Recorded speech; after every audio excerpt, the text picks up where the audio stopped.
네, 안녕하세요. 여러분들의 식물 주치 이웃집 나무이사입니다. 오늘은 우리 비료에 대해서 이야기해 볼 거예요. 자, 비료 어떨 때 주죠? 우리가 아이가 잘 자라기 바라는 마음에서 보약 같은 것도 많이 지어 먹이고 그러잖아요. 그런 맥락이라고 생각하시면 됩니다. 비료라는 것을 이제 줄 때 우리가 기억을 먼저 해야 될 첫 번째 개념은 이제 생명의 넘버 3입니다. 어떤 거냐? 바로 이제 NPK에 대한 얘기인데요. NPK가 뭔지 설명을 드릴게요. 자, 여기를 보시면 이 숫자 6이 써있죠. 요게 이제 질소, 이 12P 인산, 얘가 그리고 5번 요게 이제 K 칼륨입니다. 그래서 NPK 이렇게 돼 있는 거고, 이거는 함량이에요. 뒤에 보시면 이제 나와 있는데, 여기 보시면 이제 질소 잔량 6%, 수용성 인산 10%, 수용성 칼리 5% 등등등등 이렇게 돼 있는데, 제일 중요한 성분인 NPK 요것들을 앞에 써놓은 겁니다.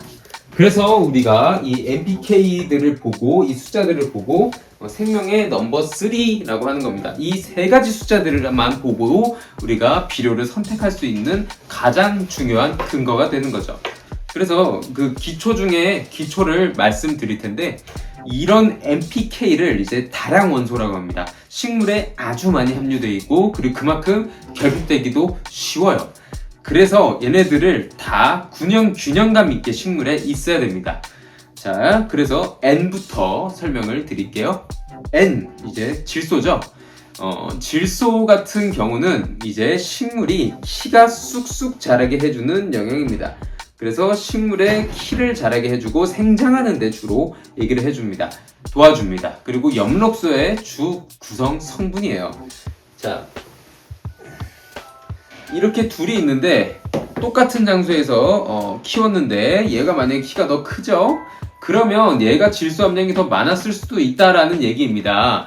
그런 얘기이고, 근데 질소를 우리가 질소만 너무 많이 넣게 되면 얘가 키만 커요. 이렇게 풍성하지 않고 좀 얇게 키만 크는 웃자람이 발생하게 됩니다. 질소는 너무 과용하게 되면 그 남는 부분을 병해충들이 오히려 활용할 수 있기 때문에 질소질 비료는 절대로 과용해서는 안 된다. 하지만 가장 결핍되기 쉽고 꼭 필요하다라는 겁니다. 가장 중요한 원소 중에 하나예요. 그리고 그 다음에는 이제 P, 인산이죠. 딱 이제 봤는데 어이구, 이게 뿌리가 튼실하고 여기 뭐 꽃 같은 게 주렁주렁 잘 핀다. 그런 거는 이제 인산이 많을 때입니다. 인산은 뿌리와 꽃을 피게 하는 그런 성분을 가지고 있어요. 비유하자면 인산은 이제 고성능 배터리로서 이제 남는 기운을 잘 이렇게 보존을 해주고, 그걸로 이제 뿌리를 튼튼하게 하고 꽃을 피우는데 많은 힘을 가해주는 필수 원소입니다. 자, 그리고 K, 칼륨은 이제 식물에게 잔병치레 없는 무쇠 체력을 만들어주는 거예요. 칼륨이 부족하게 되면 식물은 시름시름 앓다가 이제 금방 잔병에 걸리고 별로 좋지가 않습니다. 면역력이 저하된다라는 거예요. 칼륨이 있어야 여러 가지 효소도 만들고, 그 효소로 인해서 이제 질병 저항성도 생기고 여러 가지 생리적인 기능을 원활하게 할 수 있게 해주는 거예요. 그래서 오늘은 이렇게 NPK에 대해서 이제 간단한 개념을 설명을 드렸죠. 그러면 이제 비료에 반드시 NPK가 포함되어 있어야겠네 라고 생각이 드실 거예요. 그런데 시중에 파는 일부분의 비료를 제외하고 대부분의 비료에는 NPK 성분이 필수적으로 들어가 있습니다. 왜? 생명의 넘버 3니까.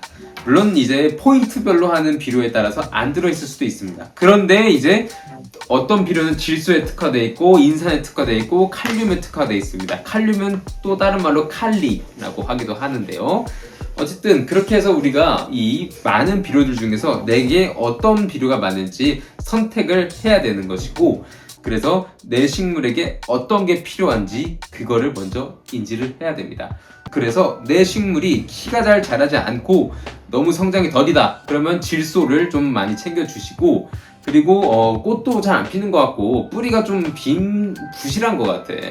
그럴 때는 인산을 챙겨주시고, 얘가 자꾸 병도 걸리고 막 기운이 별로 없어 보여요. 그러면 칼륨을 좀 챙겨주시면 됩니다. 우리 쉽게 생각하자고요. 심화된 개념은 제가 차근차근히 다 알려드릴 테니까. 그래서 비료를 또 주는 거, 또 분말로 되어 있는 거, 그리고 또 이런 알비료, 그리고 이렇게 물로 되어 있는 것들, 뭐 리분으로 되어 있는 것들, 뭐 굉장히 입자 크기도 다양하고 행태도 다양해요. 그래서 어떤 형태로 주는 것이 좋은지, 어떤 방식으로 주는 게 좋을지 다음 시간에 비료를 어떻게 선택을 하고 어떻게 주는지에 대해서 말씀을 드려보도록 하죠. 감사합니다.